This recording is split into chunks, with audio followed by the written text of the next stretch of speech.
Okay, so in this lecture, we're going to talk about neural differential equations. So this is a super popular field of scientific machine learning.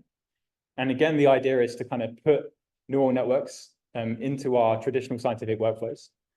And you're going to see that these are very related to these hybrid scientific machine learning workflows that we've been talking about in the previous few lectures. So I'm going to skip over this because we just covered this whole example. So. Yeah, so we just have this one lecture on neural differential equations, and then I'm going to move on to an introduction to JAX, which will be the next lecture. And then we have symbolic regression model discovery, course summary, and then the final two lectures, which are guest lectures on machine learning for biology and chemistry. So this is what this lecture is going to look like. We're going to, well, first of all, I'm going to tell you what a neural differential equation is. Hands up who's heard of this term before or even has used neural differential equations? Anyone? One? Yeah. Okay, brilliant. So it's a new topic. That's good. What I'm going to do is tell you the link between neural differential equations and neural network architectures. This is really interesting and provides a bridge between kind of our world of PDEs and the world of neural networks.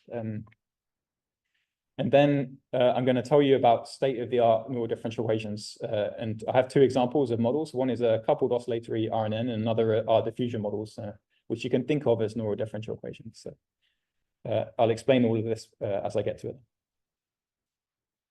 So by the end of the lecture, you'll be able to define what a neural differential equation is. You'll be able to understand this connection between PDE solvers and neural network architectures, and be more aware of some of the state-of-the-art applications of these types of models.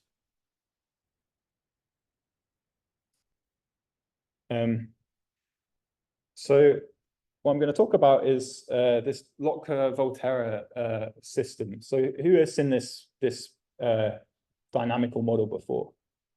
Okay, yeah, it's often used or often studied as well. It's very famous, actually. So this is an ordinary differential equation. It's a dynamical system, and it's heavily used in biology to model kind of predator-prey dynamics.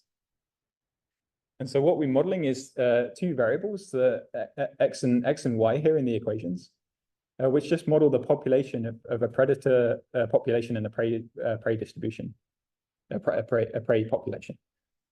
And if you solve this differential equation or ordinary differential equation, which is coupled. So we have an equation for the population of the prey and the population of the predator.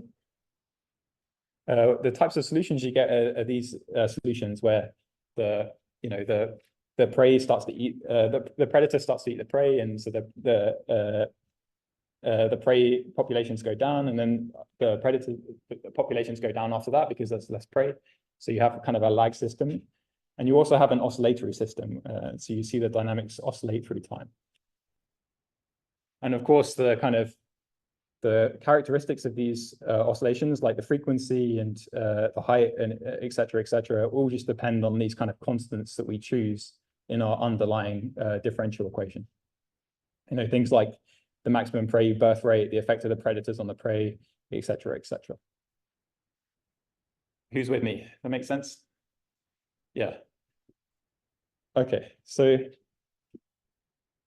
first question, how do we solve, or how would you solve this ordinary differential equation? If I gave you this ODE, and maybe I gave you the starting populations of the prey and the predator, what would be a traditional way of solving this ODE? Yeah. Yeah. Numerical methods, yeah. So can you be more precise? What? Problem, so you would use a Runge-Kette would be a really good higher order, maybe would be a good option. So for the purpose of explaining what NDEs are, I'm going to tell you how you would solve it with an Euler method, which is the simplest possible way of solving it. This is a stiff problem, so it probably would give not very accurate solution, but it's for the purpose of demonstration, I think that's what we're going to use. So to solve this with the Euler method, we would simply discretize the derivatives here on the left-hand side with their numerical approximations, very simple. And then if you just rearrange this, you just end up with a super simple kind of time stepping algorithm for the population dynamics and the prey dynamics, for the population dynamics through time. Okay, so now let's get to the interesting bit. So when we created this model, you know, this is all models are approximate, and we made a lot of assumptions when we designed this ordinary differential equation. So I've just listed a few. There are actually many assumptions of this system. So some of them are that the prey population always finds ample food. The food supply of the predator population depends entirely on the size of the prey population. The rate of change of the population is proportional to its size. Predators have limitless appetites. Who here sees that there is like actually a lot of kind of assumptions that are baked into these kind of rate of change equations? Yeah. Sorry. Oh, you just hand up. Yeah, that was all I needed. So what you can see is there's a lot of assumptions, right? And this might not reflect like a real biological system. In fact, it probably doesn't, because there are so many complicated factors that affect populations and external factors, etc. So what we're going to try and do is learn the right-hand side of this equation. Instead of just saying that we know what these coefficients are, we're actually going to try and learn what this differential equation is. So that this is the setup that we're going to assume. So just imagine that we have some observations of the predator and the prey's populations through time. So imagine we have these black dots here that we've gone out into the field and recorded these populations. So can anyone kind of give me an idea about how you would try and make this more flexible, or maybe try and learn kind of the right-hand side of these equations? Yeah. Kind of do it in a similar way to like the last lecture, where you have parameters in there that you can learn. Yeah. And then you kind of start off with some of them, forward model, and then kind of also differentiate back to them. Very nice. Yeah. So what parameters would you try and learn? Maybe like just the coefficients. Yeah. I mean, that doesn't really solve the problem of like all the assumptions we have. Yeah. So maybe like direction terms or something. Yeah. Okay. Good. So what you're suggesting is like treating alpha, beta, delta, gamma as like learnable values. And then what you also said is to have like a numerical solver that solves that system given those learnable values, and then differentiates through it to learn the values. Yeah, very good. So can anyone think of any other ways that's a really good way? Anyone have any other thoughts?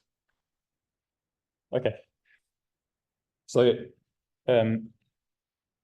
what neural differential equations do, or what we're going to do in this problem is we're going to say, yeah, we're going to treat some of these coefficients as learnable, but actually we're going to take a step further than that. We're going to say not only are some of the coefficients learnable, but actually some of the functions itself are learnable. So in the previous example, we had this beta equals x times y. This is an assumption about the prey dynamics, where it depends. This is the factor that modulates the prey dynamics based on the predator's population. So we might not, that's quite a strong assumption to say it's like a multiplication. So we might say, actually, it might be a more complicated function than just a multiplication function that is the kind of, that does the crossover between the two populations. And so we don't know what that is. Maybe we're just going to approximate that with some learnable function, which we're just going to learn with a neural network. So the network itself is going to take in the prey dynamics and the population dynamics, and then produce some rate of change contribution to this ODE. Can do the same for the predators dynamics as well. Or and maybe for the other term here, we might be sure that it just depends on y, but maybe we just don't know what the coefficient is. So we can kind of mix and match how flexible we want these right-hand side terms of the equation to be. So what we actually call this, when we have a differential equation, or and also a partial differential equation can also be. When we have a differential equation which has a neural network inside of it, we just call this whole thing a neural differential equation. That's what we define as an NDE. Make sense to everyone? Okay. So I think we'll take a break, and then we'll talk about how we're going to train this afterwards. So let's take 10, 15 minutes. Let's get back into this. So a neural differential equation is very simple, or defined very simply. It's just to say it's a differential equation, can be an ODE, can be a partial differential equation more generally, where some of the terms of the differential equation are neural networks. So someone asked in the break, what's the difference between neural differential equations and pins? Can anyone tell me the difference? How is a pin different?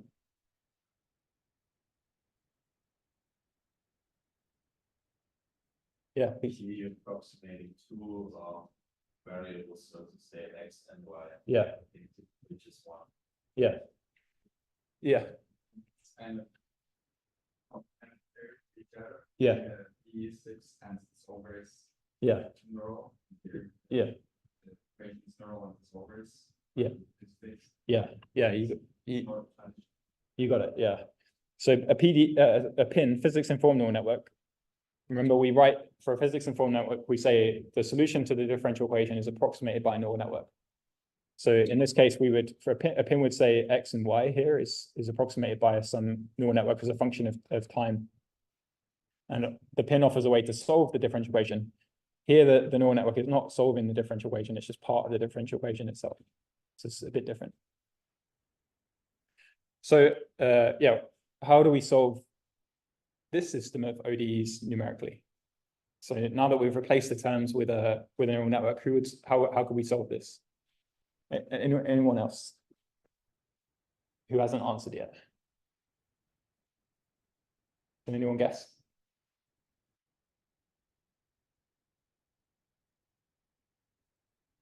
Yeah, please. Yeah.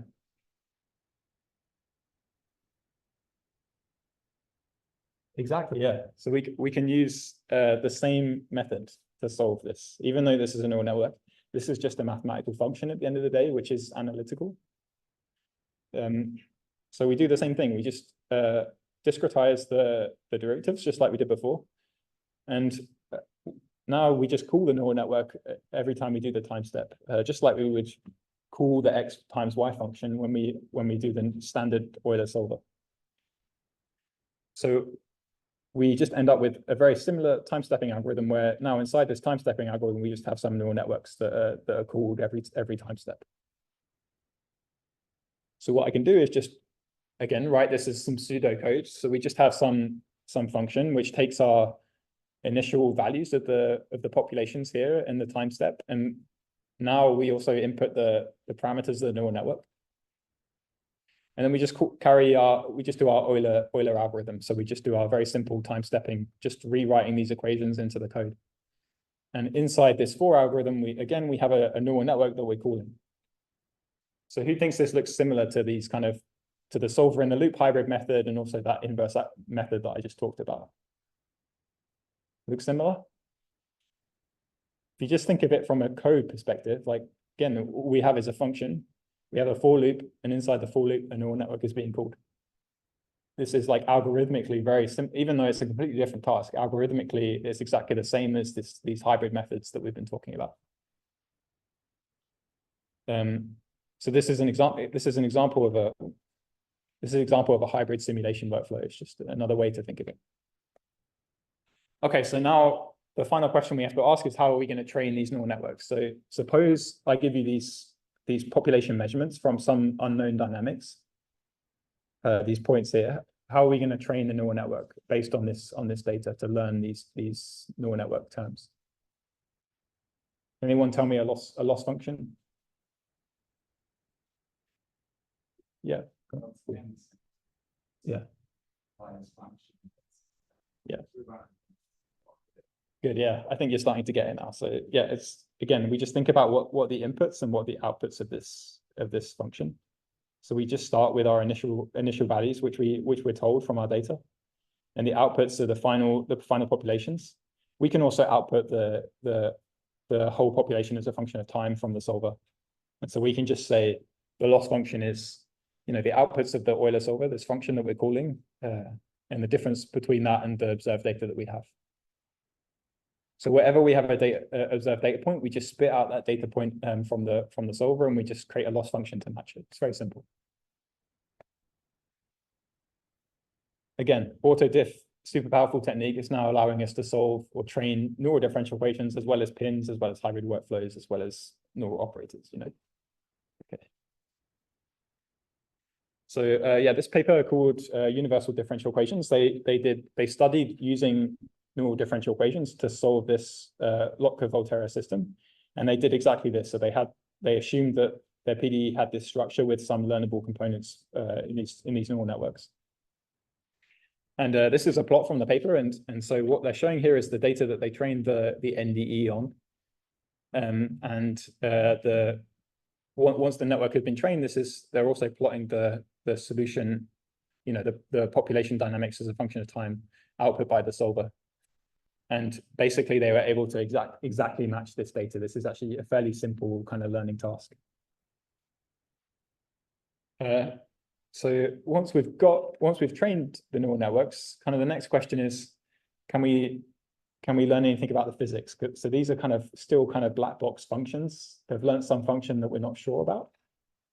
So how could you kind of learn something about the physics once you've trained these networks? Can anyone think of what you might do?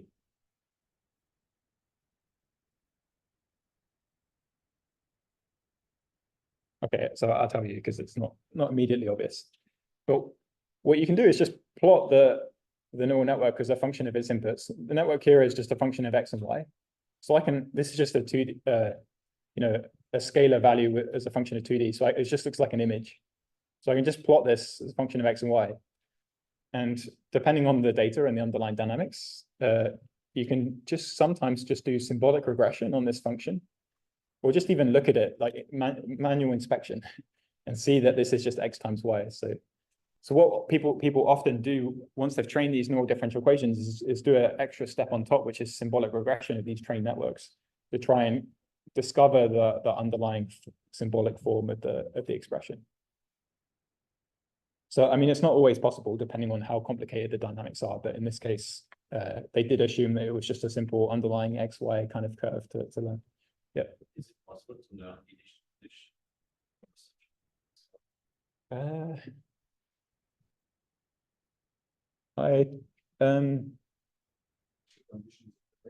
Yeah, it's in the data that we're training. So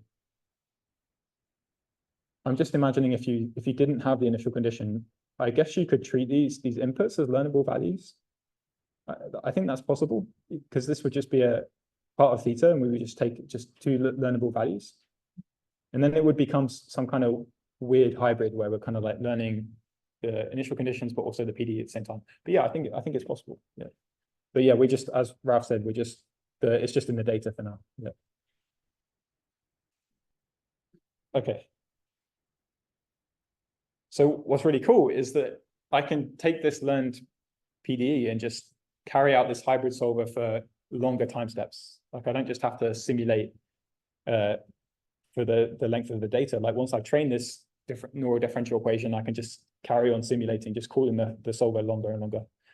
And what's really nice is that we see that this model kind of generalizes well. So it's actually learned that the process is oscillatory and gives us a stable prediction of the dynamics for very long time values.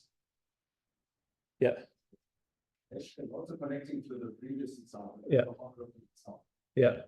What if you have in your loops some if statements, some adaptive step size control or termination criteria? Yeah. Then to this auto differential. Yeah, so it depends on the package. So some packages can do kind of dynamic auto differentiation. So for example, PyTorch can dynamically differentiate through dynamic graphs. So and the way that it does it is just every iteration you just redraw the computational graph. So at each iteration the graph is actually fixed, and then you can get a gradient. But the issue is that that's a highly dynamic code, so it might be quite hard to learn. Like the actual kind of learning task it might be difficult. But people have done things like kind of learn adaptive meshing, for example. Like that is possible. You just have to be able to frame the kind of algorithm in the right way. But yeah, it's a good idea, I think. Okay, so this, when we roll this out, it generalizes really well. So let's just think about comparing this to a naive way of trying to predict this data set. So what I'm doing here is, let's just imagine that we're going to predict the data set by just saying, a neural network which takes in the time coordinate and tries to predict what the population is. So we're just going to forget that we even know about this PDE and just say, we have some data and we're going to match our observed data to the prediction of the network at each time step. And we'll train it with a very similar loss function using our observed data here. And what I've plotted here is the paper didn't actually train this network, but I've plotted what I can guarantee you would be the result of this if you train such a network.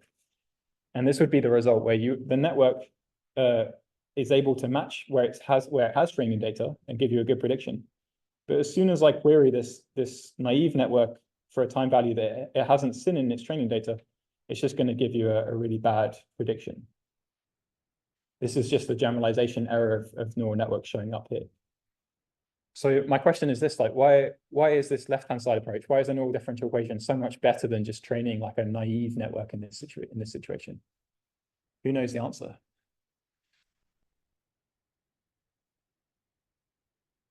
Yeah, go on. Are you not sure? Yeah.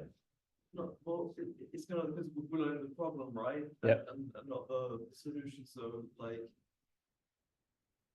makes sense that we generalize if we. Yeah. You're halfway there, yeah.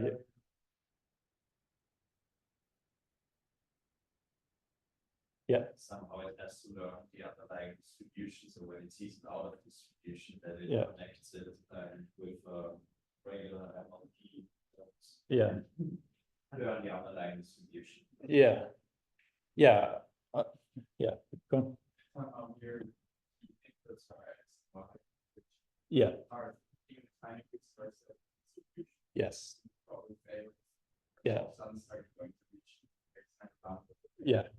That's the key insight here is think about the inputs to these two different neural networks. This neural network here, or both of these networks, take in X and Y as their inputs. They don't take in the time value as an input. There's no time dependence of these functions they're learning. Whereas this function only takes the time value. And when we query this for later times, this doesn't have examples at later times. But what you can observe is the dynamics here are bounded. So there's this so-called phase space of the system, right? Where you can plot X and Y as a function together. And the X and Y values only range between, say, 0 and 10 here. So during training, as long as we make sure that the NDE is trained on one full cycle, the whole range of the XY values, you can be pretty sure that this network's going to be in distribution whenever it's queried at later times. Another way of saying this is very simply that the NDE has a lot of structure to it.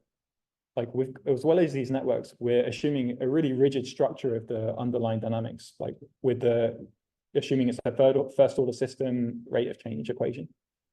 This also just adds a lot of kind of physics constraints into the prediction that it produces. So yeah, this model generalizes well because the network sees the entire phase space during its training. So a nice way of plotting these kind of systems is to plot X as a function of Y, and you can just see as the system evolves in time, it just goes around this kind of circle. You probably all seen these kind of phase diagrams before. Yeah, okay. Does that make sense to everyone? How it generalizes? So, I mean, maybe it depends on your definition of generalizing. This network is just seeing inputs that it's already seen during training, but it's kind of generalizing in time when you solve the differential equation. Cool, so summary of neural differential equations. So this is the key idea. Use the neural network to represent parts of the differential equations we don't know. This is the definition of a neural differential equation. And then, as I've shown you in that example, we can solve NDEs using numerical methods, just like we do with traditional differential equations. We can train NDEs with autodiff, just matching the outputs of the simulator with respect to, just matching the outputs of the simulator with some training data. They can be used to discover the underlying dynamics. That's exactly what the neural network's trying to do. And they can also just be thought of as a hybrid technique that, we're just using autograd to differentiate through a solver, basically. Okay, so I've covered the kind of first part of the lecture, which is what is a neural differential equation. So now we're going to go into this super fascinating link between kind of neural differential equations and neural networks themselves. And this is a really kind of interesting bridge between the field of machine learning and PDEs, and it's really interesting to learn. So we'll cover this, and then I think next lecture we'll probably get onto the state-of-the-art applications of these models.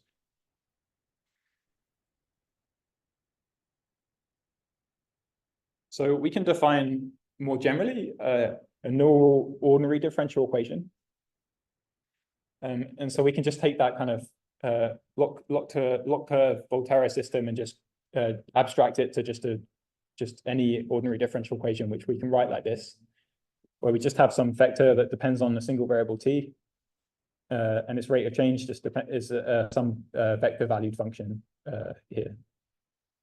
And so we can just say this whole right-hand side of our ODE is just a learnable function. So it's probably a neural network, but it could also be a combination of kind of mathematical expressions with a neural network or whatever you want. Okay. So we can solve this using our whole library of different ODE solvers. Again, I'm just showing you the Euler method, but of course there are much better options depending on the actual difficulty of the problem. But if we solve this with an Euler method, again, we just approximate the left-hand side with its numerical derivative and rearrange it a little bit, and we just get an expression for the solution at each time step. And to evaluate the solution at each time step, we inside of that evaluation is some evaluation of the neural network. Everyone with me so far? Okay.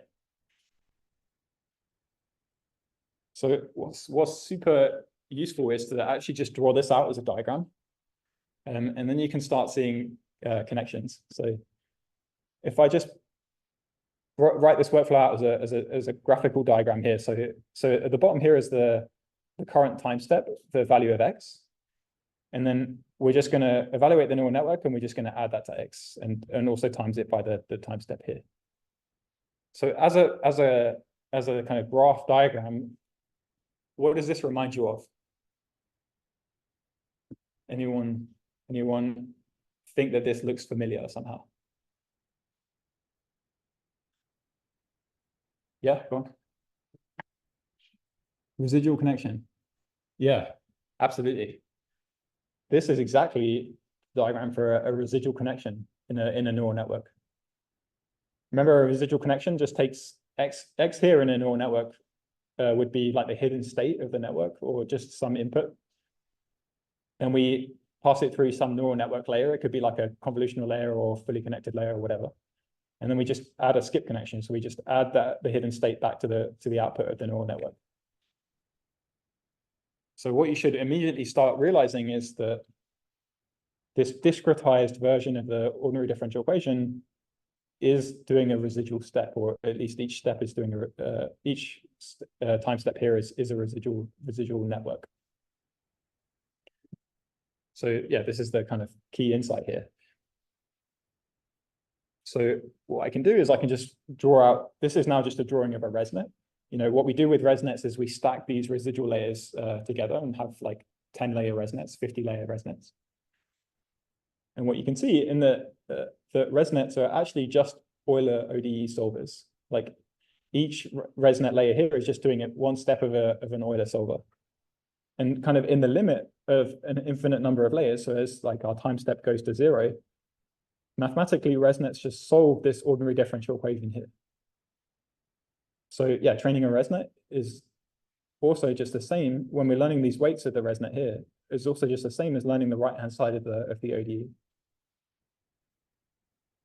I'll just let that sink in because that's like quite an important connection to try and relate the two fields.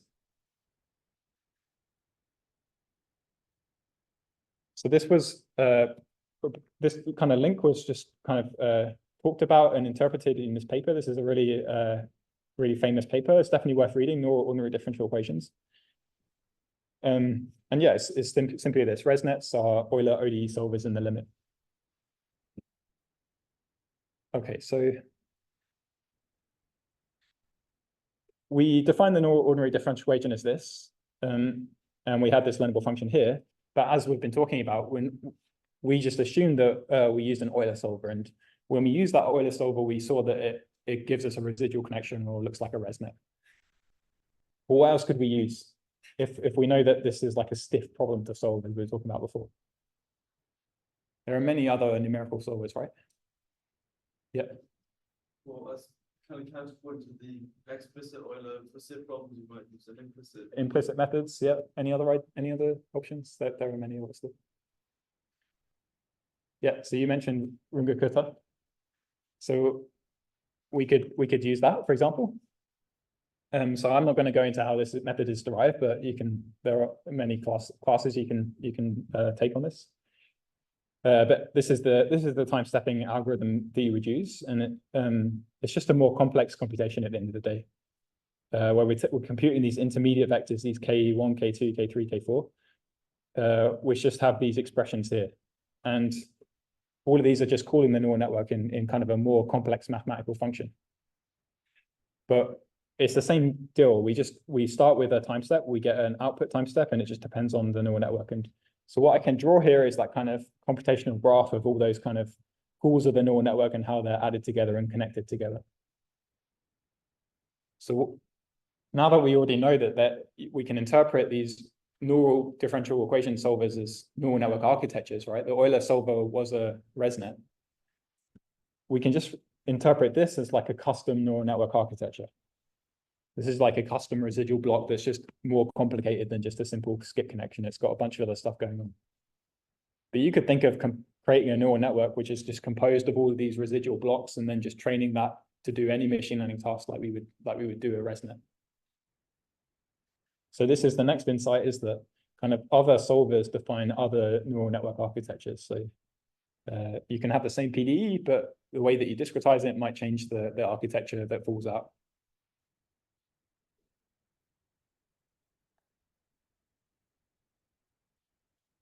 So I have a slide here that's very dense. I don't have the time to go through it, but if you're interested, have a look at the slide later.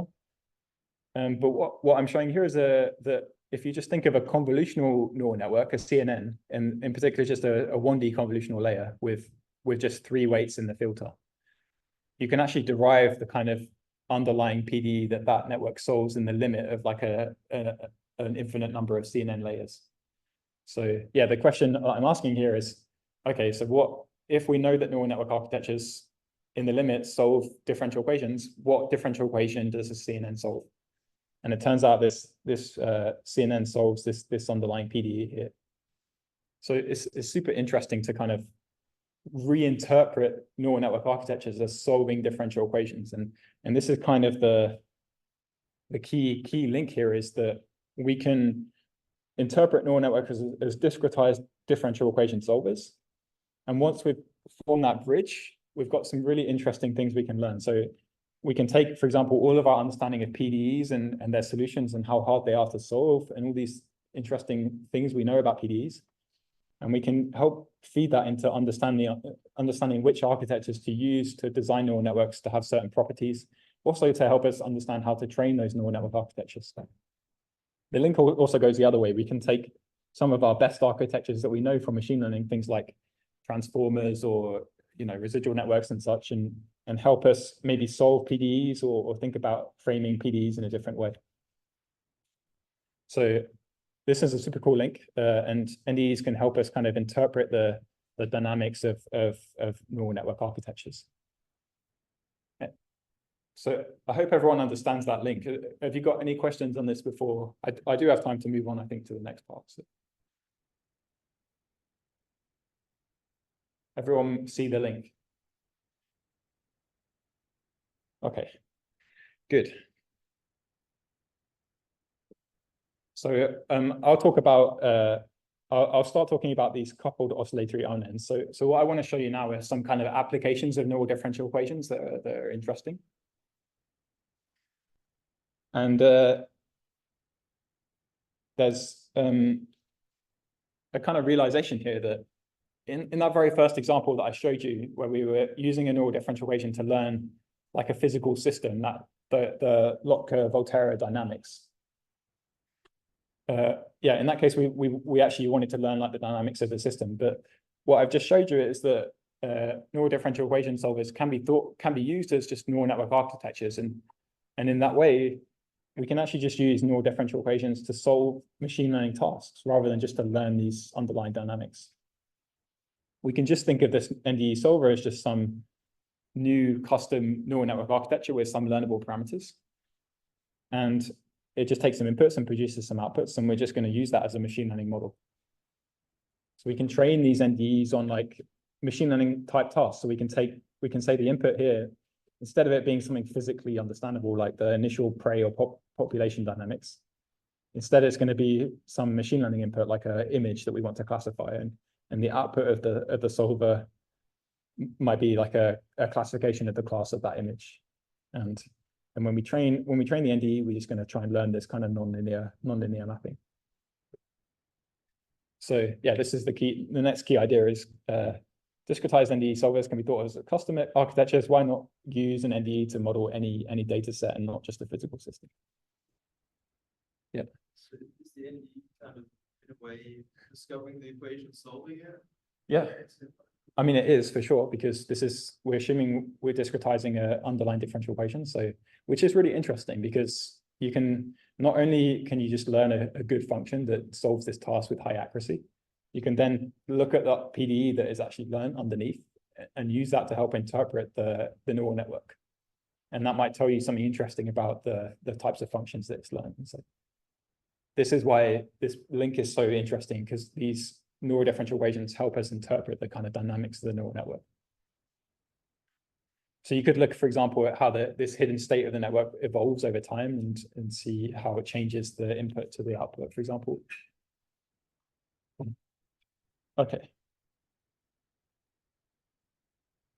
So this paper that introduced more ordinary differential equations did exactly this. They looked at them from a machine learning perspective, and they trained these neural differential equations on machine learning tasks. So the first thing they tried was just simple classification on MNIST. This is like one of our most basic benchmarks in machine learning, and it does a good job of modeling this data set. So they compared like the ResNet, which we can think of as just an Euler solver, to this RK-net. So this is discretizing the solver in a higher order way. And for this problem, because it's such a simple task, they both perform kind of similarly. But in general, there are kind of differences between the discretized solver that you choose and the kind of performance. So we're going to talk about some more advanced applications of using NDEs to solve more complex kind of machine learning tasks. So the next task we're going to think about is this task. This is a really important task in machine learning. A lot of people work on this, and this is kind of carrying out human activity recognition. So this is like we have our smartwatches, and those smartwatches have accelerometers in them, and they record, the X, Y, and Z acceleration as a function of time. And so the task of kind of human activity recognition is to, given these time series of the acceleration, can I actually classify what the human is doing at that point in time? So in this case, the human is walking up the stairs, and so you would hope that there's enough kind of information or characteristics in these signals that we can kind of uniquely determine what that activity is. But this is prime for a machine learning algorithm. Like, we don't really know the map between the acceleration and the actual activity, and we want to learn that function or that map. So how do you think how do you think like would be a baseline approach to do this? What would be a reasonable machine learning or neural network to do this prediction? Anyone know how it's been done before? So this is the task. You're given this time series of these three components, and you want to produce the class of the activity. What type of network could you use?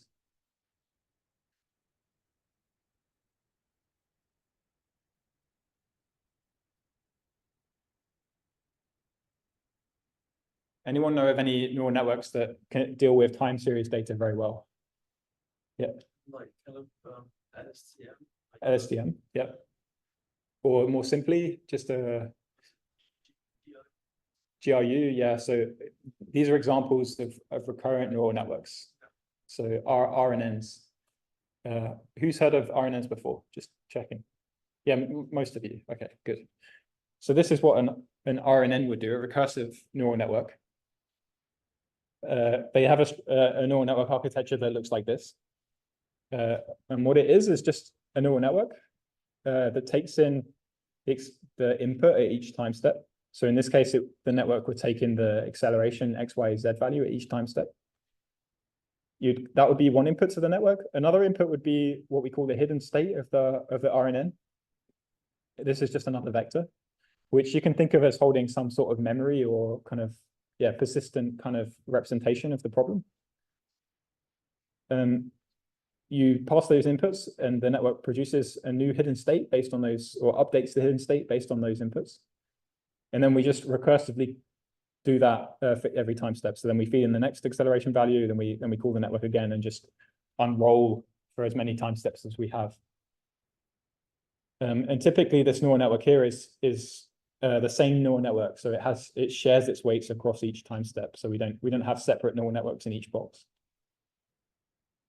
And then once you've absorbed all of or processed all of these inputs, all of these time series values, then you might have an extra network on top, or a so-called head of the RNN, which just produces some class as the output. So it decodes the hidden state into a class. And then you train this with like a cross entropy, like a standard classification loss for the network. Everyone understand this so far? Okay. So this is how we would do it. And these RNNs or variants of RNNs, for example, like LSTMs or GRUs or whatever more advanced recursive networks, they perform well for sure. They can get high accuracy on the task. But what we struggle with, or what I would argue we've been doing a lot in machine learning research, is just to try and figure out what the right architecture of this RNN cell is. Like what architecture should we use? Should we use a MLP, like a fully connected network, or a CNN, or should we use a LSTM cell, like something more advanced? I think that's not obvious when we're training these types of ML problems. So what we're going to try and do is use physics or neural differential equations to try and help us design a neural network architecture that has some kind of physics principle in it, as maybe a more principled way of designing this RNN. So what we're eventually going to end up with is like a RNN cell, which has like a physics constraint in it that we think is suitable for this data set. And what the physics constraint is that we're going to say is, well, this data looks oscillatory. I think that's fair to say. The person is kind of walking up the stairs. This is an oscillatory problem. If you look at the acceleration values, it's got kind of a set frequency to the spikes as the person walks up the stairs.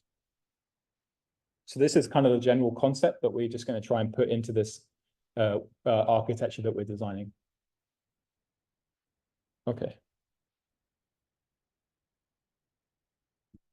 So we're going to use a neural differential equation. That means that we have to use a differential equation to solve or to represent this problem somehow. So we have to pick an appropriate differential equation to start using, or to help us design this neural network architecture. So the differential equation we're going to look at is the one that describes coupled harmonic oscillators. So what is a coupled harmonic oscillator? Well, this just describes, in the simplest case, like a mass on a spring. Just the oscillatory displacement of that mass. But what makes it coupled is that we don't just have one mass, we actually have multiple masses connected together with multiple springs, and then you get kind of coupled dynamics or coupled oscillations of the masses.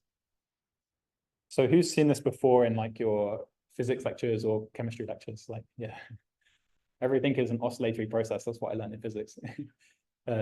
So can anyone give me specific examples of like where these are used in science? Where do you see these?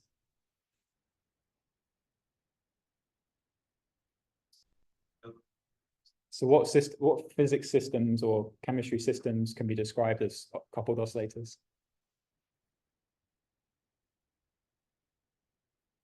Go on. All mass systems. Yeah, sure. Or systems you want that. Yeah. So one example might be molecules, for example. We can, if you imagine like a CO2 molecule, we can describe that as a coupled oscillator between the atoms.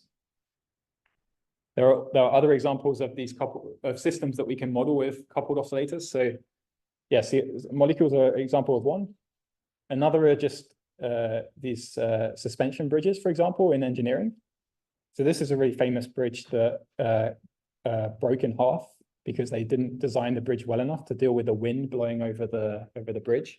And this caused the bridge to oscillate really, really strong and eventually break. We also see, or you can also think of neurons or neural activity as coupled oscillators. So this is a plot of the dynamics of neurons. Yeah, and you can think of these as oscillatory processes that might have some coupling between them. So what we're going to do is use this kind of PDE or actually it's an ODE to design a neural network architecture to help us solve this activity recognition problem. So this is the 1D damped harmonic oscillator. So this is not coupled, this is just a single oscillator. And this is the example that we already talked about a lot when I introduced physics-informed neural networks. So you guys should already know this underlying second order differential equation. X here is the displacement of the oscillator. M is the mass of the oscillator, mu is the coefficient of friction, K is the spring constant, and F is some external driving force that we can also add to the oscillator. So a force that we move the oscillator by here, for example.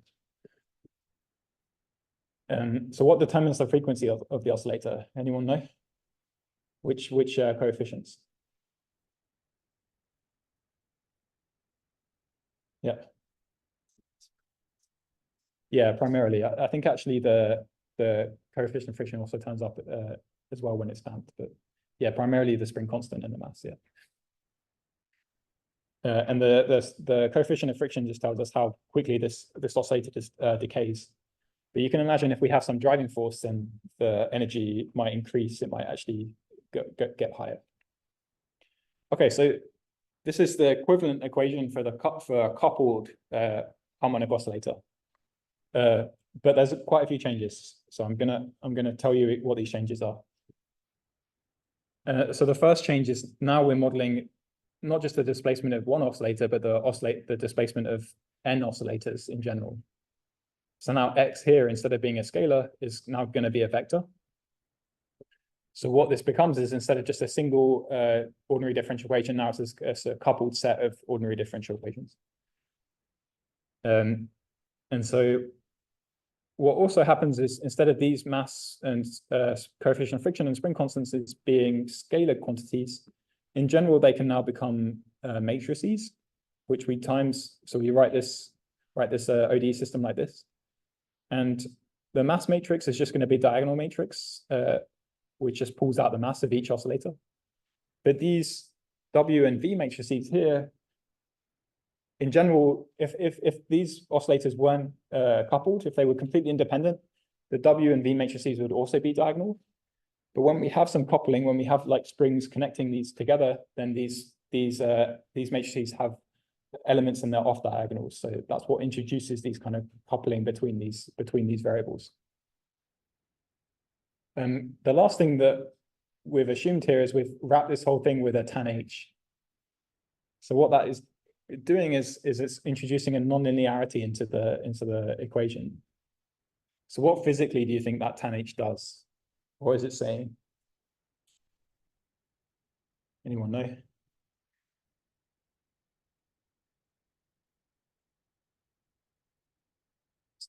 So the left-hand side here is a force term, right? It's the force, it's the acceleration, mass times acceleration is a force. So we're just saying the maximum force on the oscillator is like bounded, it can't go to infinity. So it's kind of a weird approximation to make, but why we do that will be obvious later.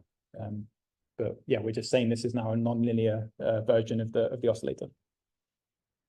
So can everyone see how we've kind of generalized from a 1D oscillator to a coupled system where we have these matrices that tell us how they're coupled in general? Again, I'm trying to explain this at the highest level possible for you just to get the idea, but not to go into the dynamics too much. Okay, cool. So We're just gonna talk about solving this, and then next lecture I'll talk about the actual way we use this to solve that activity recognition task. So yeah, question to you, how would you solve this system of ODEs? This is quite a hard question to ask, but can anyone have like a general starting point? How would you solve this? And just assume that this is just one. So every oscillator has a mass of one. Yeah. There are kind of numerical ODE solvers built for like Hamiltonian systems. Yeah. Which would probably be good for this. Sure. Yeah. Yeah, I guess so. How would what underlying algorithm would they use though? I mean, it's still some kind of often there's some kind of leapfrog. Yeah. Times seven. Sure. Yeah. Yeah. Anyone think of like the simplest possible approach? Okay, yeah, it's hard. So this is how you would do it. Or one way you would do it, the simplest way maybe, is you introduce a velocity variable. So you just, this is the velocity of the oscillators, and plug that into this underlying ODE. And then you end up with a first order ODE just in terms of the velocity of the oscillator.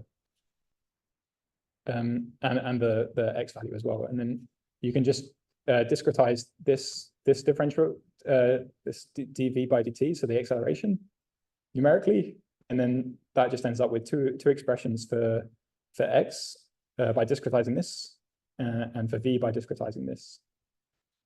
So again, this is the simplest possible approach. It may not be a good approach if you want a very accurate. Yeah, Ralph is shaking his head. I know. I'm aware of that. So, but just for the purpose of this NDE example, this is how we might do it. Actually, this is an interesting question. Like seriously, when you're solving neural differential equations, should you really care about the solution being accurate, like the solver giving you an accurate solution? Especially when you're training them to do these machine learning tasks. Like what we actually care about at the end of the day is that the NDE learns the inputs and outputs of the task rather than maybe solving the underlying PDE. But I think that's a kind of controversial topic. You kind of have to think about what your end goal is. But yeah. Okay, so yeah, we discretize in time. We do this. Okay, so let me draw this out as a graph again. Again, this is just, the graph is just showing, given the kind of initial location, position and the initial velocity, or the velocity at time t, the position at time t. This is the graph that computes the displacement at time t plus 1 and the velocity at time t plus 1. And it does a bunch of fairly complicated operations, passes x through this tan h function, does a bunch of weights times by the v values, adds it together, does some other stuff, and it also takes in the force, the external force that we're applying to the system as an additional input to this cell. So now that hopefully you're starting to realize that drawing out these time-stepping algorithms as graphs is very useful. It helps us interpret them. So what does this look like to you now? If you think back to that RNN that I just talked about.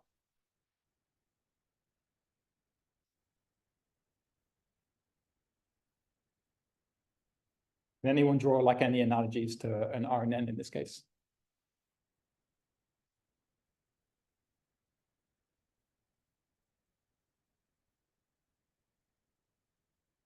So if you just forget about all the operations in here, and you just draw this, you just have a box here, a black box that takes in some state here, takes in another input, and then produces an update of the state. Isn't that just what I described in RNN as? Doesn't an RNN take like a hidden state here, take in some input, and then update the hidden state? Some people are nodding their heads. So hopefully I can convince you that we can actually just think of this thing as a recursive neural network. It's taking a hidden state, it takes an input to update the hidden state and then produces an output hidden state. So instead of this being like a fully connected network like we would use in an RNN or maybe a CNN cell or an LSTM cell or a GRU cell. What we've defined here is like a custom physics cell inside of our RNN. So we can use exactly, if we're going to still think about this human activity recognition task, we can just swap out whatever we had in here before in our RNN with this custom physics cell. And the question is that we then ask is, okay, so what are we actually going to learn? What is the learnable components of this RNN cell? And one option is to learn these weight and W and V matrices here, which we then just reinterpret as the weights of the RNN cell. And now it makes kind of more sense why I put that 10H into the PDE. Is just it gives it like a nonlinearity or like an activation function of this hidden state computation. Who follows me or who is confused? Any questions?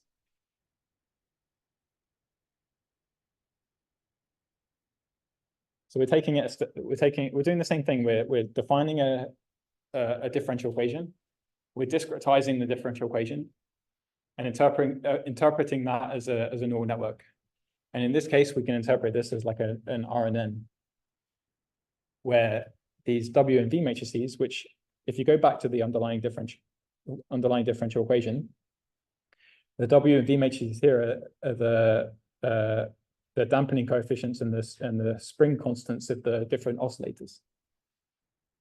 So we're going to learn them. We're going to say we don't understand what the spring constant is and what the dampening coefficient is, but given examples of the outputs of the system, can we try and learn those underlying coefficients? That's what we do.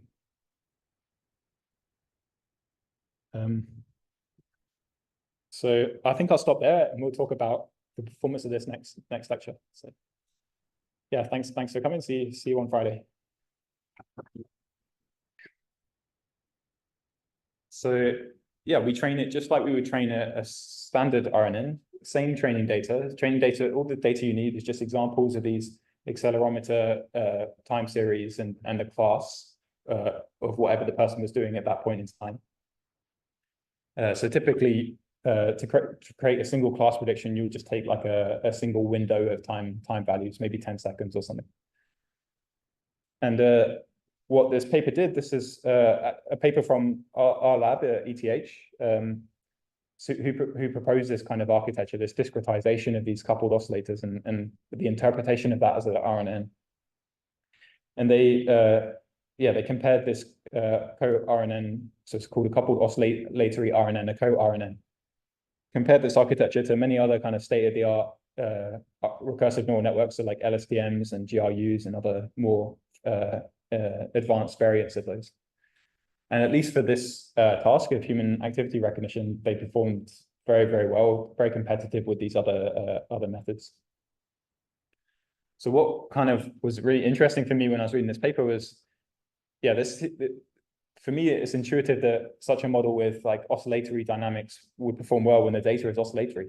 But actually these models, these coupled oscillatory RNNs also work well for other tasks where it doesn't seem oscillatory. So this is the kind of accuracy on IMDb. Anyone heard of this data set? This is a movie data set, and I think it's to do with sentiment on the movies or something like this. So it doesn't, I don't think that's, I mean, maybe it is, but it's really interesting that these models perform well on that data as well.